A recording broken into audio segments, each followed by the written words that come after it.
Good afternoon. Back in July, together with Prime Minister Modi, I signed the historic UK-India Comprehensive Economic and Trade Agreement. It's a huge deal for the United Kingdom, the most ambitious trade deal India has ever done. And like our deals with the US and the EU, people said it would never happen. They said it couldn't be done. But we did it, because this government's approach, outward-facing, proud, and determined to deliver for Britain. And as a result, we're opening up new opportunities in India for British businesses. Opportunities that other countries simply do not have. It has given us a unique edge. So I've come here this week leading our biggest trade delegation to India ever to follow through on this deal.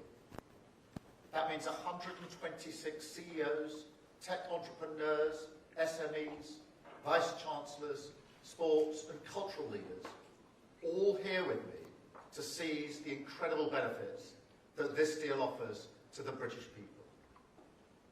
The opportunity is clear. Just look at the sheer scale of India, the world's largest democracy, on track to become the third largest economy by 2028, an economic superpower in the making. And we, the UK, are perfectly placed to be partners on that journey. We want to build the sectors and the skills of the future together. So this trade deal is a launchpad to boost British leadership in everything from tech to life sciences to renewable energy and much more beyond that. And we've seized these opportunities in full this week, delivering real results for the British people, securing new investments into the UK worth £1.3 billion and creating 10,600 jobs. That's remarkable. It includes 1,500 jobs in the northwest, over 1,000 across the Midlands, 200 in Yorkshire and the Humber, and 700 in Northern Ireland. Great jobs in advanced engineering, in defence, in car production, filmmaking and technology, delivering real change that people will see in their communities up and down the country. And that's what this is all about. And what we're doing together in tech is a great example. The UK is one of only 3 countries in the world with a $1 trillion tech sector. India is poised to be the 4th.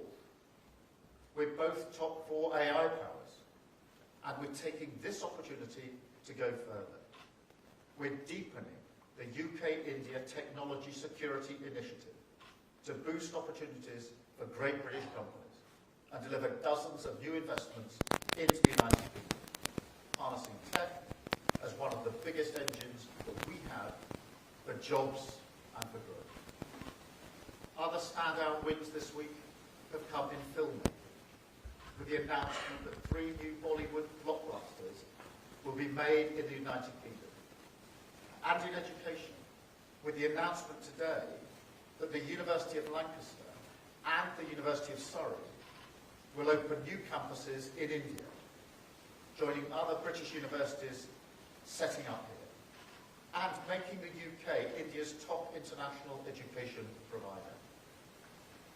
So we're out there leading the way and winning these opportunities for our country, because the fact is, this relationship matters more than ever across the economy, security, energy, climate and more. Our history together is deep. The human connections between our people are truly special. So this week we've built on all of that, building on our historic trade deal. We're remaking this partnership for our times. Forward-facing, focused on winning the opportunities of the future together and bring them home for the British people.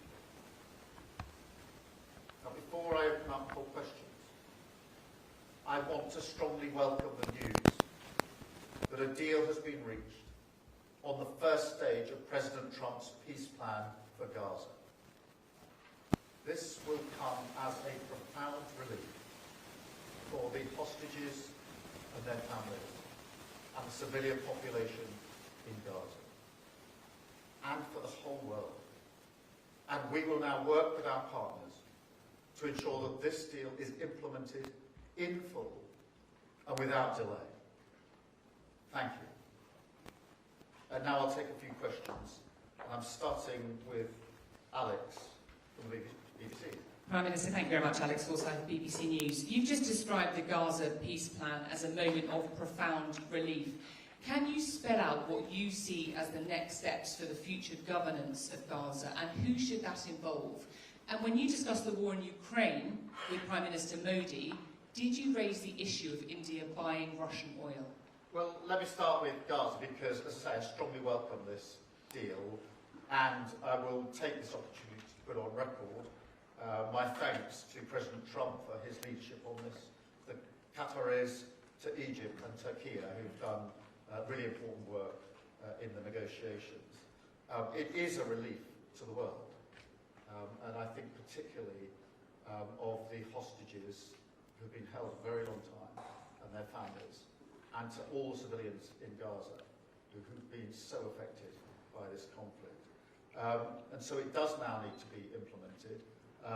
And as for the next stages, we, the UK, stand ready to work with others on implementing the next stages with a set out in the plan, but it is a really important step that's been reached here, and that's why I strongly welcome it. On the question of Ukraine and Russia, yes, we did discuss that this morning with President Modi, and we each went through the steps we're taking to bring about a resolution of the conflict, and we emphasised in particular our focus on the shadow fleet and the work that we're doing leading the coalition of the willing.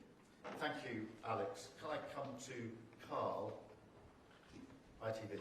Thank you, Prime Minister. Can I push you on that just a little bit? Did you ask the Indian Prime Minister to stop buying Russian oil and stop funding Russia's war machine in Ukraine? And separately, did you raise the issue of British man Jagtar Singh Johal? What did you ask and what was the response? So on the first question of Russia-Ukraine, we did discuss this and looked particularly at the outcome that we both want. So Prime Minister Modi and myself, the focus on ending this conflict and the various steps that could be taken to that end. And that was a wide-ranging discussion, but we did set out the steps that we are taking in relation to energy, particularly on the shadow fleet, and the work of the Coalition of the Willing. On the consular cases, yes, we did raise the consular cases. We always raise them when we have the opportunity to do so. I should say that the Foreign Secretary is meeting the families in coming weeks, as well as raising it today. Thank you.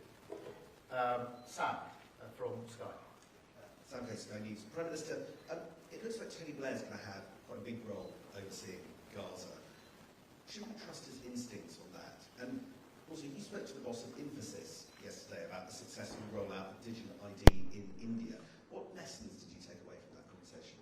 Well, just in relation to the situation in the Middle East, the first and most important thing to say is that the deal today is a real breakthrough. That is why it's important that we recognise that and recognise the human impact that is going to have on those that will be most affected. And that's why I've referenced, in particular, the hostages, their families, and all civilians in Gaza who have been through unimaginable horrors and grief over the last period of this conflict. Now it does need to be implemented.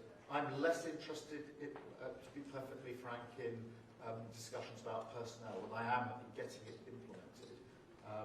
The UK has played an important part behind the scenes in relation to these negotiations, working with the US and mediators, and we stand ready to play our part in implementing this, again, with others as we go forward.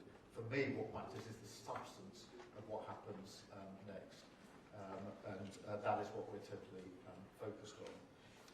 In relation to digital ID, we did discuss this yesterday, and in particular the benefits that it has brought in India. We've obviously also looked at other countries, Estonia, for example, and the speed with which it allows citizens here to access services, particularly financial services, is something that was recognised in our discussions yesterday, and actually at the FinTech discussion that we had today as well. So we're looking at those examples of how digital ID helps individuals with the processes that sometimes take too long and are too cumbersome, and makes them easier for them.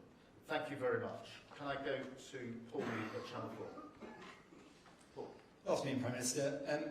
In the first line of your statement this morning, and you just repeated it now, you called it, quote, President Trump's peace plan for Gaza. So, yes or no, do you now think that President Trump will be a deserved winner of the Nobel Peace Prize? Well, look, it is a very significant step forward, and it would not have happened without President Trump's leadership on this. I want to be really clear about that, and I say that from the informed position of the UK having played a part behind the scenes in this with the US and with the mediators.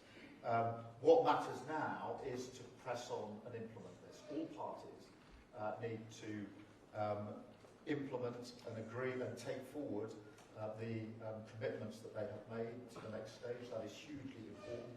We will work with others to ensure that that happens, but my focus now is moving this from the stage it's at now, which is really welcome, strongly welcome, to ensuring that we now move on to the next stage and make a success of this, because that matters to me more than anything else. Thank you.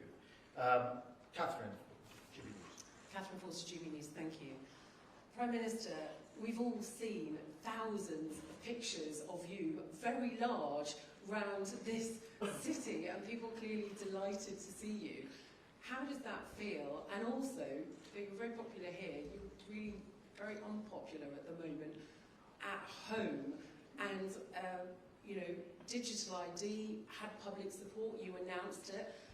Lots of people now seem to have changed their minds on that. Do you have the reverse Midas touch at home? Well, look, firstly, just in relation to the situation here in India, it is really good that the UK is as welcomed as it has been these last 2 days in India. That is good for the United Kingdom.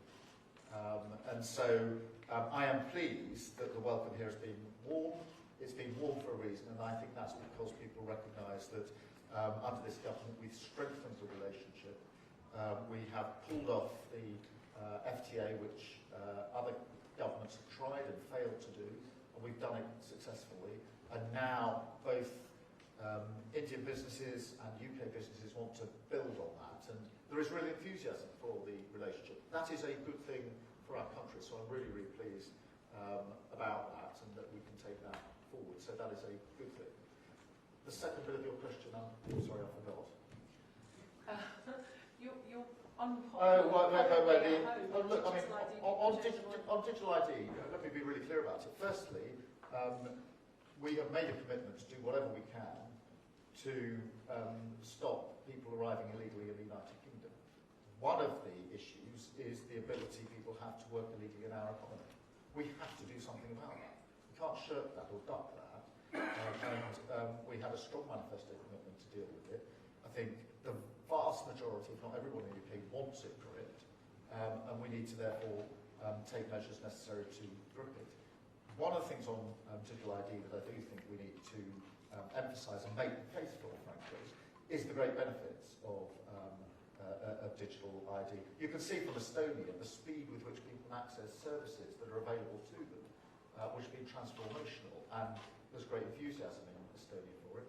Here in India, I think it's 1 billion people have digital ID. It's been taken up on a voluntary basis in huge numbers, not least because it means that you can access your own money, make payments so much more easily than is available with others. So I think now we need to go out and make that case of the huge benefits that this will bring. There needs to be a national debate about it, and I think that the more people see the benefits that come with this, the more, as has happened in other countries, people say, that will make my life easier, and therefore I want to get on with it. Thank you very much, Catherine. I've got Jess from The Guardian. Prime Minister, thank you. You've got a huge trade delegation here, and I think the last time there was one this big was Theresa May's delegation to China in 2018. I wonder if you can tell us whether that country is next on your list next year for a big trade trip, and do you have the same hopes for that relationship as the way you've improved it here? Well, I'm really pleased that this is the biggest trade mission ever to India, and actually one of the most diverse in the sense that we've got big businesses, iconic businesses, we've got smaller or medium-sized businesses, but we've also got universities represented through their vice-chancellors, sports bodies, cultural bodies, filmmaking bodies, fashion industry, have all come together in this trip, and that shows the breadth of the possibility, because they've come here to take advantage of those opportunities. Yes, I want to press on with others. We've already obviously got a trade deal with the US and with the EU, and in the more uncertain world of tariffs, I think it's to the advantage of the United Kingdom to lower trade barriers with other countries. In relation to China, that's not on our list for a trade deal as such, but our position is to cooperate where we can, challenge where we must, and that's been the consistent policy of the government in relation to China. Thank you very much. I've got Aubrey from the Times. Hello, Prime Minister. Aubrey Alagressi from the Times. On that theme of the challenge, I'm hoping you can clear up some of the claims around the China spy case. Today we've heard from Mark Sedwell, who is obviously predecessor of Jonathan Powles as National Security Advisor, and he said that of course China is a national security threat, and he finds the official explanation about why the trial collapsed very hard to understand. So if he's saying that, he can't be the only one. Can you say categorically whether any minister or Jonathan Powell was involved in the decision not to provide the CPS with evidence that at the time the offences were alleged to have taken place, China represented a threat to national security? If ministers didn't take that decision, who did? And finally, can you explain why the government refused to provide this evidence when there are multiple examples on the public record from the time of China being referred to as a threat to national security? The evidence in this case was drawn up at the time and reflected the position as it was at the time. And that has remained the situation from start to finish. That is inevitably the case, because in the United Kingdom you can only try people on the basis of the situation as it was at the time. You can't try people on the basis of the situation as it now is or might be in the future. And therefore the only evidence that a court would ever admit on this would be evidence of what the situation was at the time. So that's the base on which the evidence was drawn up. The witness statements were drawn up. And I can be absolutely clear, no ministers were involved in any of the decisions since this government's been in relation to the evidence that was put before the court on this issue. The evidence was the evidence as it then was. That's the only relevant evidence. That evidence was the situation as it was under the last government, the Tory government, rather under this government. It's not a party political point, it's a matter of law.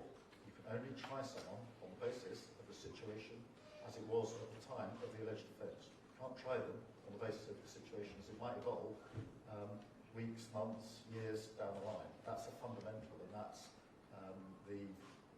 at the centre of this particular issue. Thank you very much. And then Times of India. Yes. Yes. Mr. Starmer, I just wanted to ask you, with this UK-India trade deal, to what extent does a trade deal like this help counter US tariffs for the UK and India? How optimistic are you about this? I think there's huge optimism about the trade deal, and you can, I think, sense that from this trip. There was optimism in July in Chequers when we hosted Prime Minister Modi and we signed the deal. There's just as much optimism here with businesses already taking advantage of the new spirit, if you like, that's been brought about by the trade deal, because the trade deal is still to be implemented, which we're going to do at speed, but already it's opened up new opportunities and new confidence. Both Prime Minister Modi and I recognise that in a world which is more uncertain now in trade and the economy, it is significant that two important and great democracies, the UK and India, have signed this agreement, provided that stability and that certainty, because that's what provides the opportunities, some of which we've already harnessed in the last 48 hours whilst we've been here, 10,600 jobs through the opportunities just whilst this delegation has been on the ground. So a really big opportunity, both for the UK and for India. And in a sense, that's not just what I'm saying and the Prime Minister is saying here, it's what businesses are saying, it's the discussions they're having, it's what cultural institutions are saying, it's what the universities are saying. They see this as deeply significant in an uncertain world, and they're right about that. Thank you very much.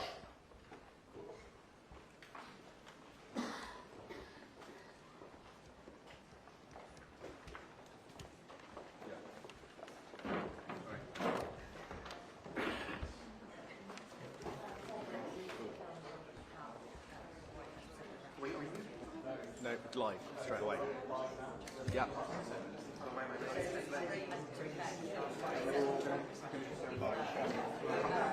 Would you like to grab a chair? Come down, Mark.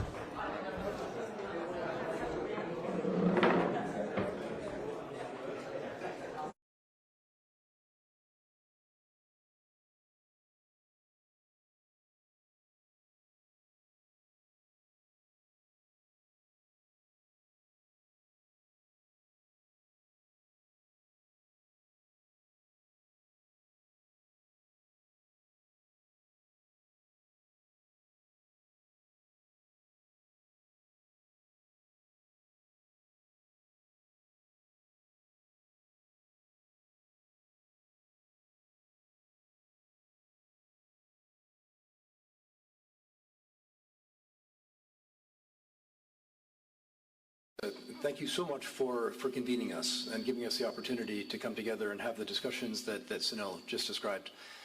What you have here are leading Indian businesses and leading businesses from the UK. We all have an interest in each other's countries. We've been operating in each other's markets for years. We've been exchanging ideas and talent. We've been joint venturing on the development of businesses and investing in each other's countries. The free trade agreement, the comprehensive economic and trade agreement that you've signed, which was a major breakthrough after years of hard work, liberates those of us who already have an interest in each other's economies to go much further and much faster, and I think brings in, and I think you see that from the size of the UK delegation, and the reception that you've given us here in Mumbai, gives us the opportunity to take what are really strong foundations and to grow that, I'll say, at an exponential rate. Because I think that's the order of magnitude that we're talking about. Sunil covered a number of the areas that we discussed in our working group yesterday, and we'll turn in a moment to 4 of our members who will give some more thoughts on specific ideas. That make a couple of observations. One was the fact, Prime Minister Starmer, that you found it with your team appropriate to bring such a diverse UK delegation from art, culture, sport, industrial businesses, manufacturing, financial services, etc. I think reflects the depth of the relationships that we have and can develop with India. And I know we've been met with a similar level of diversity from our Indian colleagues. Second, the energy that we felt from the moment this became a reality. I'll go back to the meeting that you had in Chequers where you signed this agreement through today, and I know as we go into completion, the energy is palpable. It's recognized not just in the UK and India, but around the world. So as I travel in every corner of the world, this special relationship is being recognized as in many ways a role model, and I think it's our task to build on that. And third, I think it reflects the peculiarities and the areas of focus for our respective governments and economies. India is globalizing very quickly. Supply chains in the world are shifting very quickly, and there's a tremendous role for India to play in the globalization of manufacturing and service supply chains. So we know that there's all to play for there. The UK has tremendous experience overseeing businesses that have and are globalizing. There's a natural synergy there. The UK itself is reestablishing a strong manufacturing base and continuing to develop its very strong services sector, playing off of the strengths of India. So a lot of what you can expect from this Global CEO Forum is working with each other to develop these protocols and capabilities, but also to support the national agendas of our 2 countries, which we think are very highly aligned. So thank you again, and hand back to the Secretary, and I know we'll have some more discussion on specifics. Thank you, Mr. Winters. May I now request Mr. Ajay Piramal, Founder and Chairman, Pyramid Enterprises, to deliver his remarks.